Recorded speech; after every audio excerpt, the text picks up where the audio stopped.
Student, last topic में हमने cover किया कि इंटर डिजाइनर क्या होते हैं, उनका काम क्या होता है, देन साइट में जाने के बाद में उनका वर्क स्टार्टिंग कैसे रहता है, देन उसके बारे में हमने पढ़ा है यूनिट्स, फीट और इंचेस के बारे में कि आप उनका यूज करके ड्राइंग कैसे बना सकते हो। और एक हमने बेसिक फर्नीचर के बारे में भी नॉलेज लिया था कि उसमें मेजरमेंट्स कैसे यूज होते हैं।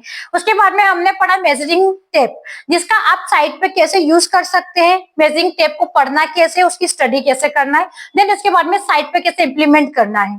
वो सारी चीजें हमने बेसिक नॉलेज इसलिए लिया था क्योंकि आप स्टूडेंट से आपको पता होना चाहिए कि आप प्रिंटर डिजाइनर क्यों बनना आए हैं और उनका काम साइट पर किस लिए होता है, देन उनका मेन मोटिव क्या है।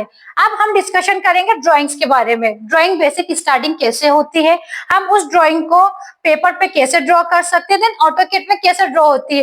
तो हम दोनों को इक्वली लेकर चलेंगे बिकॉज ऑफ आपको पता होना चाहिए कि अगर हम ड्राइंग पेज पे कर रहे हैं, किसी भी शीट पे ड्रॉ कर रहे हैं, तो उसमें किस तरीके से आपको ड्रॉ करना है, देन वही कमांड्स को यूज करके आप ऑटोकैड में कैसे ड्राइंग ड्रॉ कर सकते हैं। तो हम डिस्कशन करते हैं। सबसे फर्स्ट इंपॉर्टेंट टॉपिक है जो ड्राइंग के लिए मस्ट इंपॉर्टेंट है, वो होता है लाइन। आपको भी पता होगा कि ड्राइंग में लाइन का कितना ज्यादा इंपॉर्टेंट होता है। उस लाइन को यूज करके आप बड़े बड़े लेआउट्स ड्रॉ कर सकते हैं, बट आपको उस लाइन को ड्रॉ करना भी आना चाहिए। वो लाइन सिर्फ दिखती सीधी है, बट उसको यूज कैसे करना है ये आपके हाथ में होता है। अब हम स्टार्ट करते हैं टाइप्स ऑफ लाइन के बारे में। फर्स्ट हो गया straight line, curve line, then zigzag line. हम इन तीनों लाइंस के बारे में अभी क्लियर में पढ़ते हैं। सबसे पहले बात आई है स्ट्रेट लाइन के बारे में। स्ट्रेट लाइन आपको पता है एक सीधी रेखा, जिसको हम बोलेंगे स्ट्रेट लाइन, जिसका यूज हमें ड्राइंग में सबसे ज्यादा होता है, जिसको यूज करके आप 2D लेआउट पे काम करते हैं। उसके बाद में कर्व लाइन। कर्व लाइन किसी भी कर्व को शो करने के लिए हम यूज करते हैं। फॉर एग्जाम्पल, आप किसी भी बेडरूम को डिजाइन कर रहे हैं, अब आप ये चीज चाहते हैं कि उस बेडरूम का जो बेड हेडबोर्ड है, जहाँ पे बेड लगता है, उसका पीछे वाला जो दीवार है, वहां पे आप कुछ कर्व शो करना चाहते हैं। या फिर आप जब भी सीलिंग डिजाइन करते हैं, किसी किड्स का रूम हो गया है, तो आपको वहां पे कर्व देना है, स्काई शो करना है, कुछ इस टाइप के ऑब्जेक्ट अगर आपको डिजाइन करने हैं तो आप वहां पे यूज करेंगे कर्व लाइन का। अब इसी तरीके से बात करें जिगजैग लाइन। जिगजैग लाइन एक triangle shape kind of line होता है जो कि जिगजैग के फॉर्म में चलता है। इस लाइन को भी आप एक स्पेशल ऑब्जेक्ट को शो करने के लिए यूज करते हैं। अब इस लाइन का हम यूज करते हैं ऑटोकैड में। आप इन लाइन को कैसे यूज कर सकते हैं? सबसे पहले अब बात की जाए स्ट्रेट लाइन। तो स्ट्रेट लाइन की कमांड अगर हम ऑटोकैड में देखेंगे तो आपने एल एंटर किया,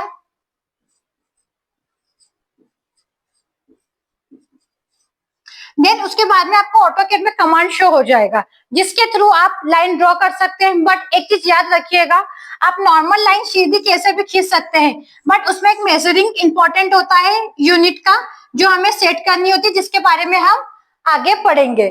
उसके बाद में बात आई कर्व लाइन का। कर्व लाइन को आप अगर ऑटोकैड में यूज करना चाहते हैं तो उसको आपको बोलते हैं एसपी लाइन। अब इस एसपी लाइन की शॉर्ट की होती है एसपी एंटर।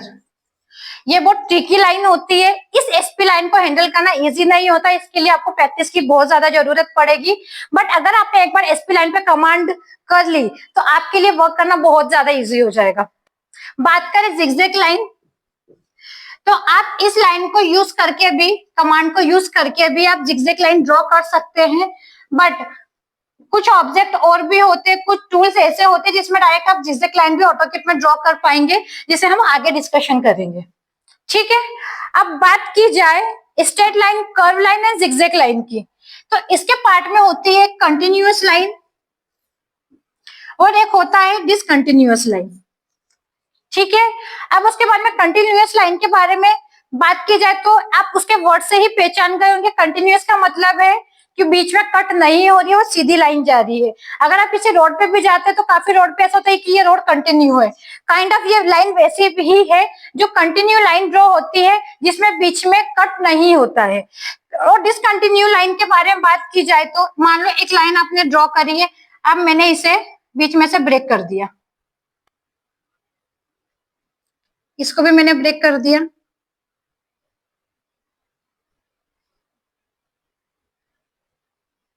ये हो गई है डिसकंटिन्यू लाइन।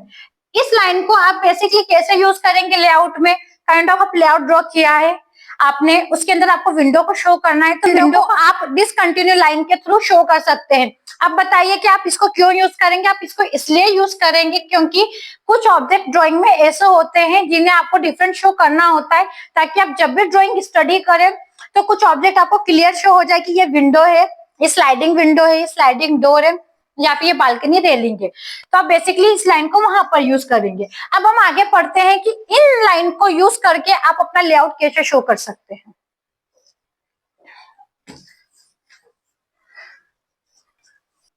हमने एक लेआउट ड्रॉ किया है, ठीक है, जिसका डायमेंशन है 12 फीट बाय 15 फीट का। ये बेड है, बेड का साइज हमेशा होता है 6 बाय 6.5 का, ठीक है। इसके नीचे हमने एक सीटिंग रख दिया है, जिसको हम काउच भी बोल सकते हैं, जिसका डायमेंशन है 2 फीट 6 इंच बाय 5 फीट का। उसके बाद में हमने एक कॉर्नर पे एक वार्डरोब ले लिया है।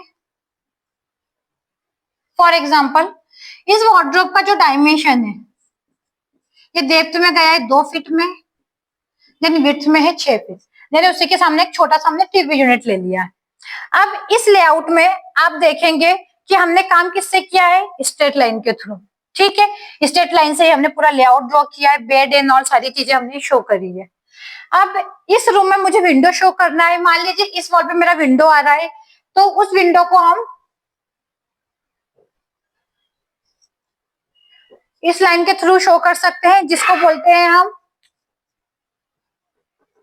डिसकंटिन्यू लाइन, ठीक है। अब आप ये चीज बोलेंगे, इसके अंदर जिगजैग लाइन कहाँ पे यूज करेंगे, कर्व लाइन कहाँ पे यूज करेंगे? अब ये लेआउट में हमने स्ट्रेट लाइन और डिसकंटिन्यू लाइन को यूज किया है। देन इसके आगे वाले पार्ट में जो हमारा नेक्स्ट पार्ट होगा, जिसके अंदर इस रूम का सेक्शन कट होता है,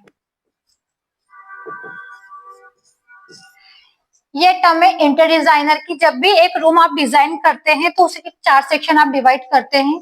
वॉल सेक्शन जब यूज होते हैं, वहां पर हम जिगजैग लाइन और कर्व लाइन का यूज आपको आगे के चैप्टर में बताएंगे। आई होप आपको यहाँ तक का सारे डाउट्स एंड ऑल सारी चीजें क्लियर हो गई होंगी। अगर आपको कुछ डाउट्स हैं तो हम आपके लिए लाइव आएंगे आपके इस पेज पर, जहाँ पे आप सारे डाउट्स हमसे क्लियर भी कर सकते हैं। देन आप हमें टेक्स्ट या फिर मेल या फिर मैसेज में भी हमसे क्वेश्चन कर सकते हैं, जिसका हम आपको आंसर जरूर देंगे।